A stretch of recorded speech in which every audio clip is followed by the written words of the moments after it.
Si vous êtes propriétaire de Luminar Neo, au cours des prochains jours, c'est-à-dire à compter du 5 août 2026, Skylum va vous proposer une mise à jour du logiciel. Et dans cette mise à jour, vous allez retrouver deux surprises. L'une qui ne devrait pas nous étonner, mais la deuxième qui est très intéressante. La première, c'est le fait que Luminar Neo devient Luminar. C'est intéressant de voir l'historique des noms du logiciel au fil des années. Et là, c'est pour vous dire que le logiciel revient à sa source, c'est-à-dire Luminar, et ça va emprunter le même nom, que ce soit la version pour ordinateur ou encore la version pour appareil mobile. Alors, Luminar Neo devient Luminar. Mais la deuxième nouveauté qu'on va retrouver dans la mise à jour et qui est très intéressante et que je juge très pertinente, c'est la refonte de l'interface du logiciel. Et ça, c'est quelque chose qui est majeur. Justement, cette refonte-là, elle est réussie. Pourquoi? Parce que l'image et la photo sur laquelle on travaille restent toujours au centre de notre écran.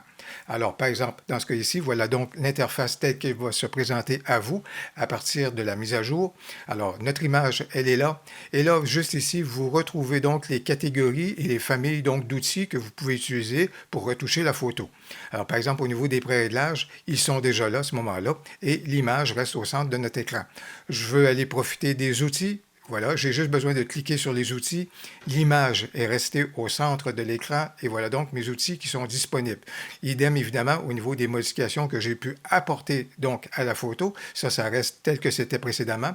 Si je veux faire appel à des extras pour retoucher la photo, à ce moment-là, j'ai juste besoin de cliquer sur Extra et non pas de revenir sur mes pas, comme c'était le cas précédemment, si vous voulez. Alors, au niveau des extras, les extras s'offrent à moi à ce moment-là et toujours l'image reste au centre à ce moment-là de l'écran. Et bien entendu, au niveau des infos, à ce moment-là, de la photo en question, les infos apparaissent et l'image est restée au centre de l'écran. Alors, voilà donc comment on est capable de se déplacer donc d'une famille d'outils à une autre famille d'outils dans Luminar à partir de maintenant et l'image reste toujours donc au centre. C'est quelque chose qui est beaucoup plus convivial, c'est quelque chose qui est beaucoup plus fluide que les allées et venues qu'on avait à faire précédemment. Skylum a également rajouté juste ici un cheminement critique au niveau donc de la photo, juste pour nous rappeler à ce moment-là où elle se situe à l'intérieur donc de notre bibliothèque. Ça, c'est un élément.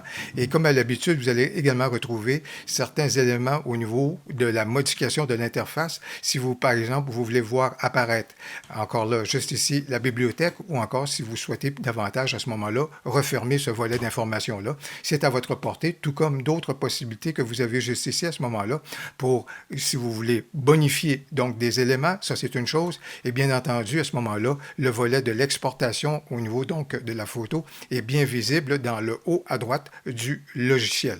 Et bien voilà donc pour ce qui est d'une nouveauté majeure du côté du logiciel Luminar dont vous pourrez bénéficier au cours des prochains jours avec la mise à jour, mais c'est pour vous dire que Skylum nous a fait part de nouveautés qui sont à venir dans la mise à jour majeure qui est donc prévue à la fin de l'automne.